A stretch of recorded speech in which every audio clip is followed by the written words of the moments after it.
Hey everyone, Mike here, welcome back. So the other day we had a windstorm blow through here in the Pacific Northwest, and we lost the top of one of our cedar trees, which you'll be able to see here in the video. It came down and was leaning into one of the trees here behind me. Now I could have hooked onto that with the Kubota and tried to pull that thing out, or figured out another way to get it out of the tree if that wouldn't have done it. But sometimes it's nice to have a friend that owns an excavator. Makes things pretty handy. So my friend Jake came over with his Bobcat and picked that thing right out of the other tree, moved it around, and held it up so I could delimb it.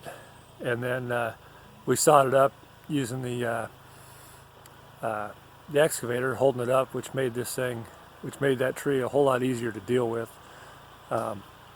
Made pretty quick work of it. And then while he was here, we had a couple other dead trees that he dug out, pushed over, and then moved those around so we could saw those up too.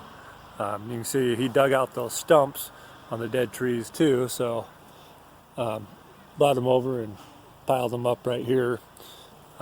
Made pretty quick work of it. So here's those videos. Thanks for watching, and if you like these videos and want to see some more, be sure to hit that subscribe button, and I'll have some more videos coming out here of some more stuff around the farm. Thanks.